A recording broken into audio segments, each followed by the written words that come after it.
Good morning. It's Wednesday, October 22nd. We're on the way to go check on the cows this morning. Well, they're steers, but they're mine, so I can call them whatever I want. I like to call them cows because they're cows to me, and they're cows to my daughters. So we're going to go check on them this morning, feed them a little bit. I'm going to walk you through our new purchase I'm very excited about, and kind of talk to you about some upcoming plans. This weekend we got to kind of go through. I'm going to come here with my wife and set it all up for the upcoming week because I'll be fairly busy next week. I'll only be able to stop by for feed. Well, alrighty, we will see you there when we're there.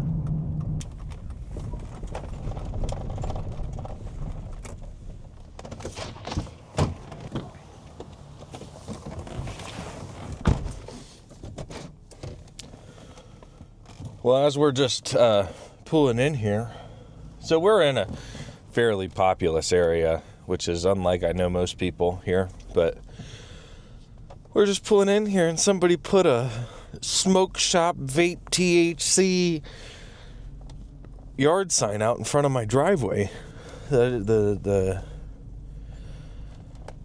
We need to get these immigrants out of here. It's ruining this country. Wow. That's a conversation for another day. All right. Well, we are pulling in here. See what's going on.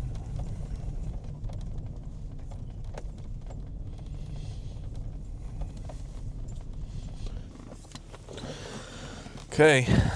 See, we're pulling in here. You can see my trench. I've been doing my water lines. I'm waiting on the water company to come hook up. I'll walk you guys all through that at a later date. See if we can zoom on in. There's the boys this morning. Give them a holler. Hey boys. Good morning. Guys ready to eat? Looks like they're doing just fine on hay. They eat lately. They've been eating their hay at an unbelievable rate. I'll walk out and show you.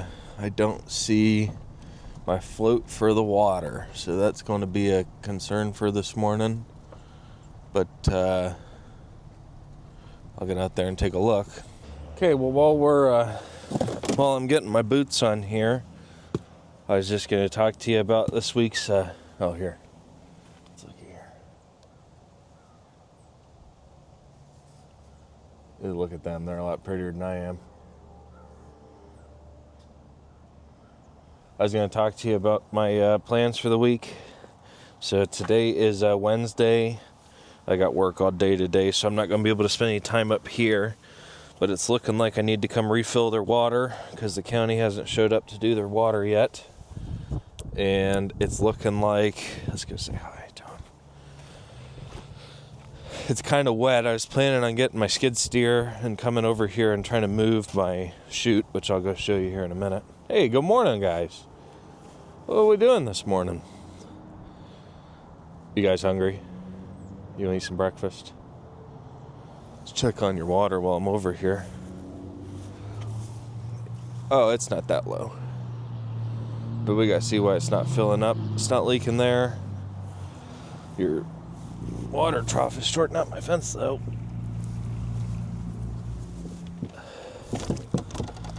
Okay, well, I got to get that from the inside. And then we'll feed them, see if we're still ticking along here. It's probably about time for a battery change. See if I can feel it. Oh, fence is deader than a doornail, so we'll have to get that sorted this morning as well. This short morning has turned out to be a long morning, but see if I can figure out how to flip the camera. But yeah, that's the plans this morning. We'll have to figure it out here and go from there. Hey, coffee.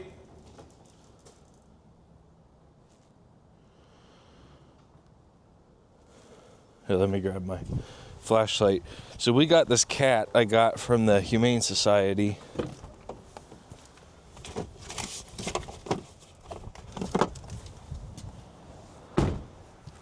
And she has more character than any cat I could have imagined. Hey, Coffee, in here? Coffee.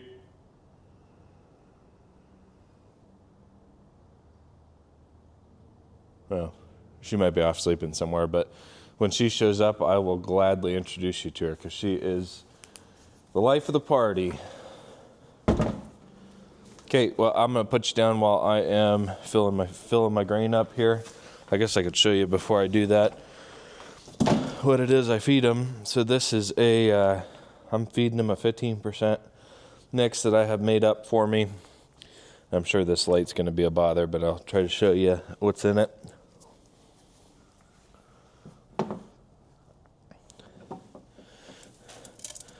So we've got a pellets, cracked corn, dried molasses, dried distiller's grains, and I've changed up my dressing for this round, and I'll have to find out what it was because it has put weight on them like unbelievable. Now their hay consumption's gone up, and I can't remember what the top dressing is. It's not one of the bioactive ones that helps them, consume whole corn. I still feed them cracked corn, but the weight gain and their well-roundedness has just taken off to a new level. Let's see here if I can show you an example of what I'm talking about. So these guys, now I can put some pictures up of them even a month ago, because they're growing, they're near full stature. They're all probably about, I'm guessing, north of 950, south of 1,000 pounds. But they are just turning out to be some well-built animals. Now, I don't know anything about these. These are my first time doing it. But since I switched that, man, I could tell almost immediately that their frames have really taken strides as far as how well they're filled out and how well they're doing, and energy level and mood level and everything else. Not that they were bad before, just, hey, I wonder why my fence is dead all the time. And he's peeing. All right, well, let me finish getting the grain here. I gotta go feed them. All right, well, we're in here feeding them this morning. I said, buenos dias, buddy. How are ya? And, yeah, give you a little tour here in just a moment, but this is where their corral is, and I keep their food back there. They're following me this morning.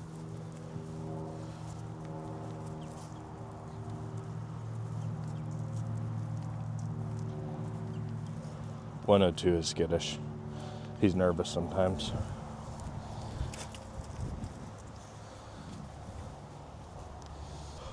All right, we made it out here. You have to forgive me for the heavy breathing. So let's go ahead and feed them this morning.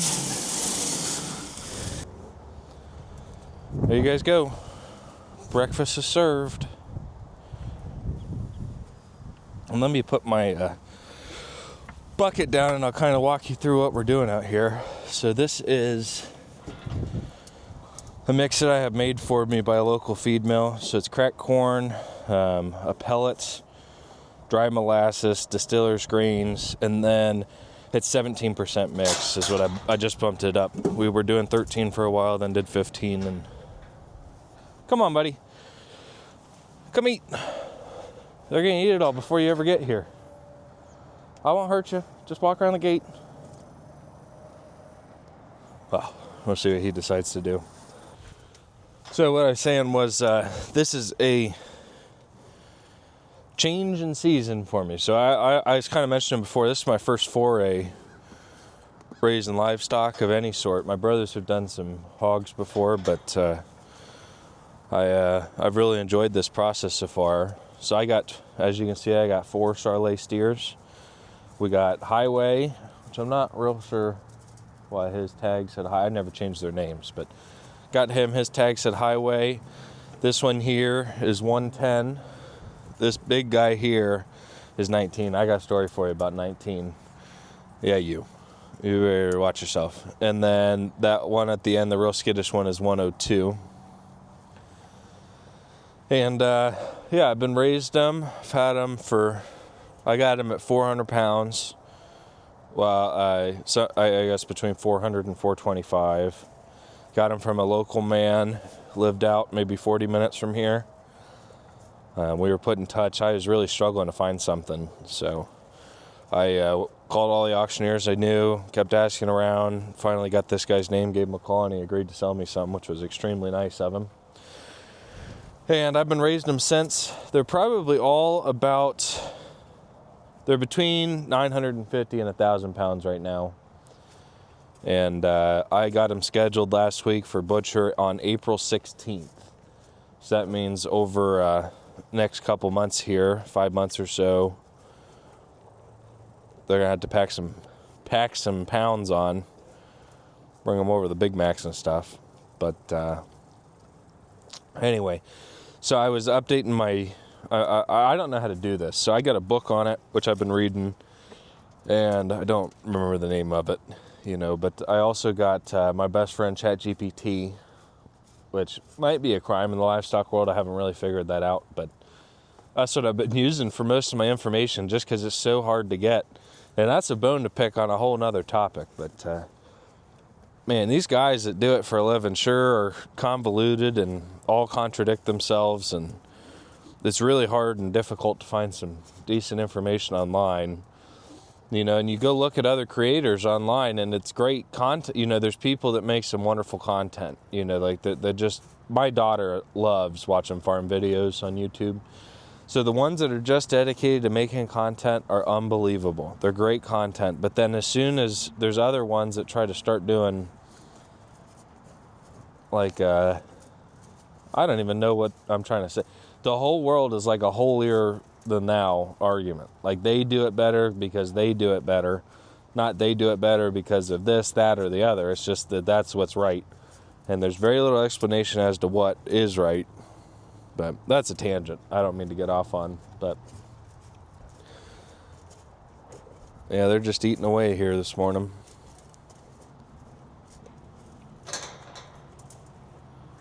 I'm a little nervous to make these videos here. I hope that this is something that you guys end up enjoying having. Really, my motivation for making them is that my daughter would love to watch them. She's 2.5 years old, and man, she loves watching farm videos. It's like her favorite thing to do.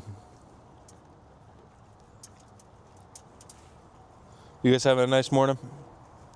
I don't know if you can tell because the camera's kind of far away, but they're starting to I think they must be like dogs and get a winter coat in.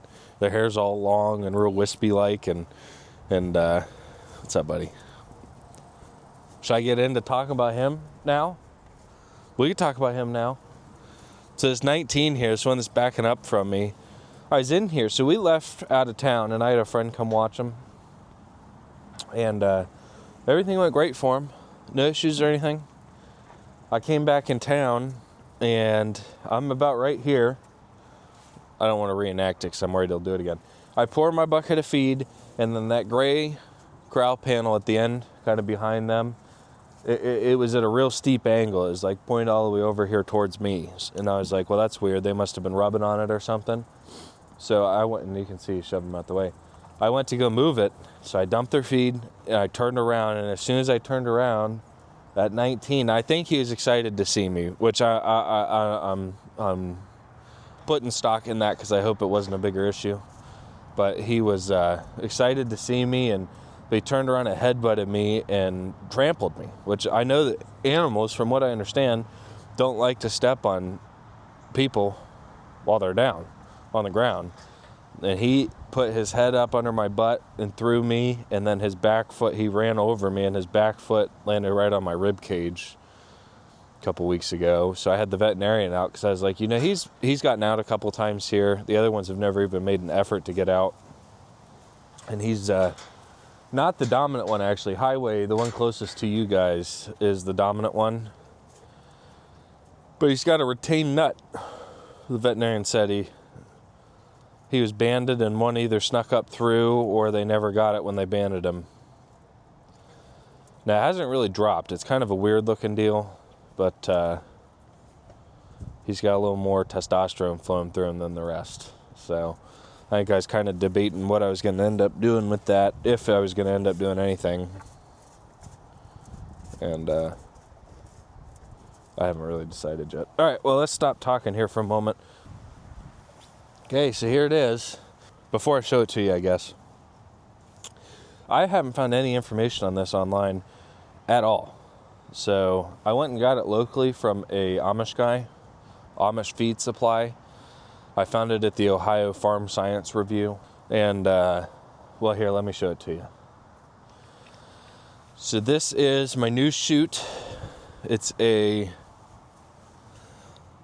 PAX Stockman's Choice, and this is the heavier of the models that they have. So before this one, I had a Tartar Series 6, and I didn't really have complaints with it except it started rusting so fast. I only had it maybe 5, 6. The stickers were still on it.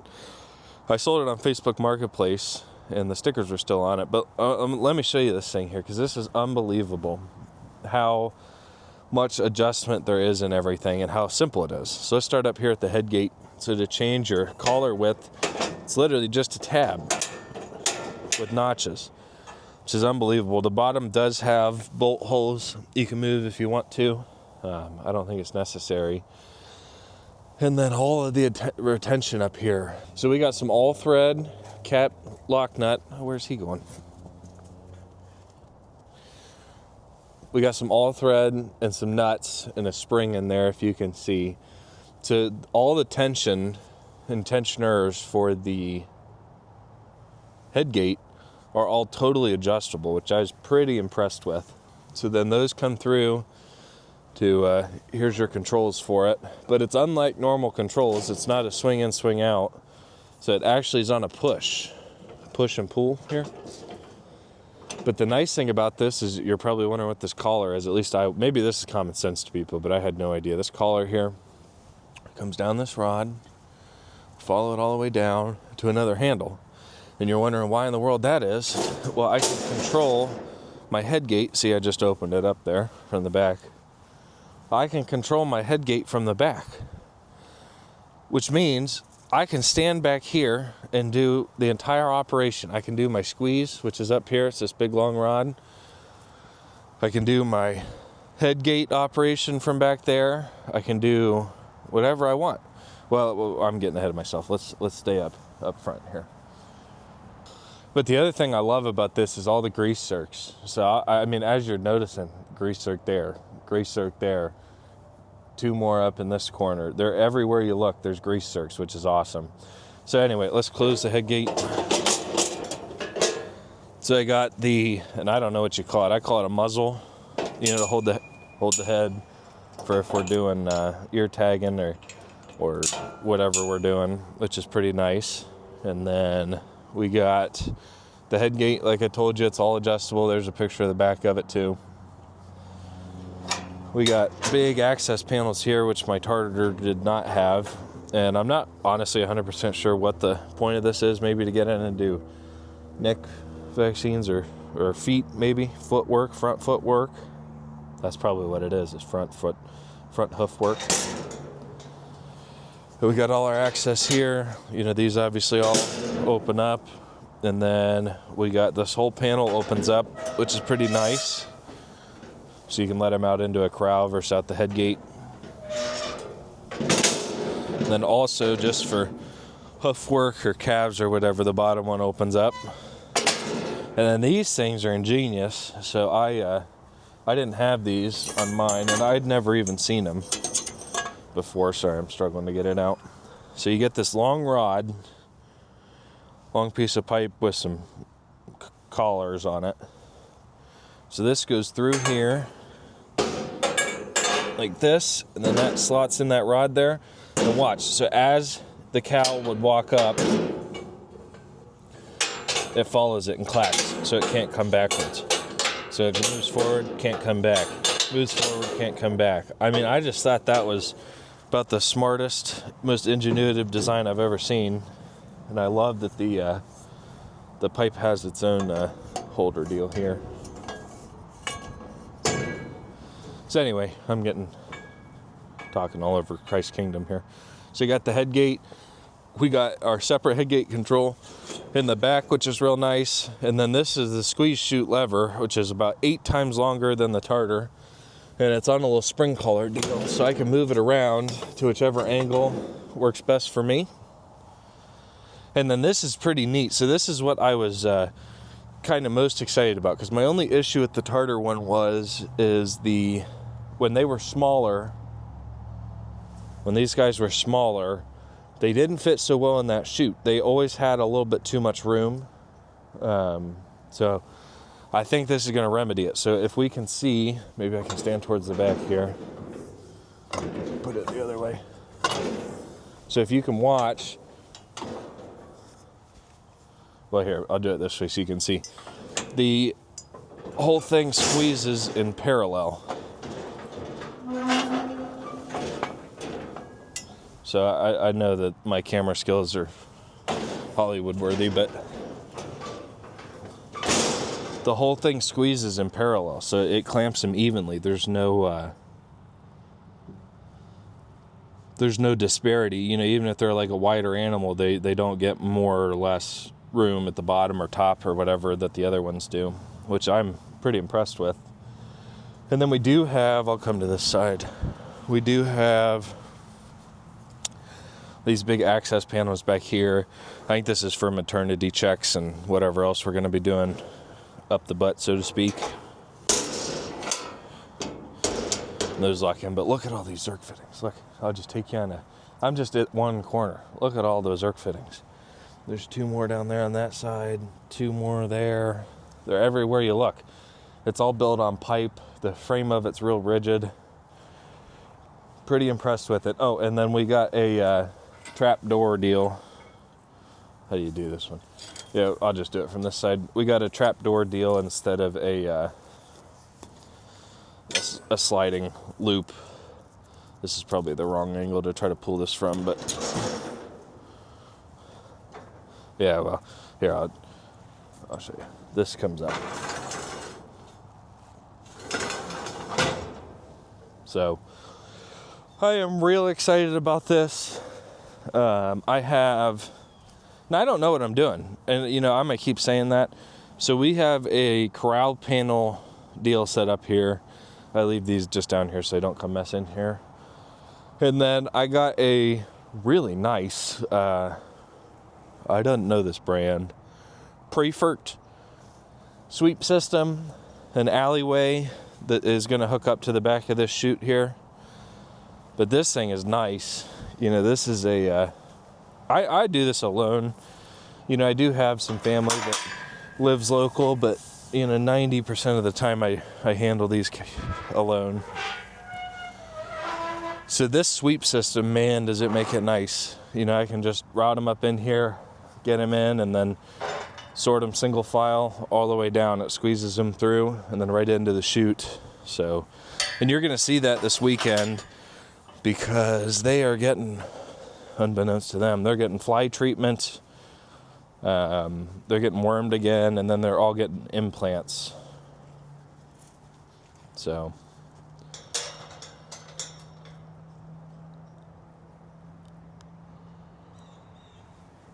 that's my morning here, and I appreciate you guys coming along. I hope I did some justice to YouTube. Again, this is the first video I've ever filmed. And look forward to introducing you later to my wife Tej, and my daughters. And yeah, we'll go from there. All right, let's say bye to the cows again before we leave. Say sayonara. We'll see you guys later, all right? Bye, cows.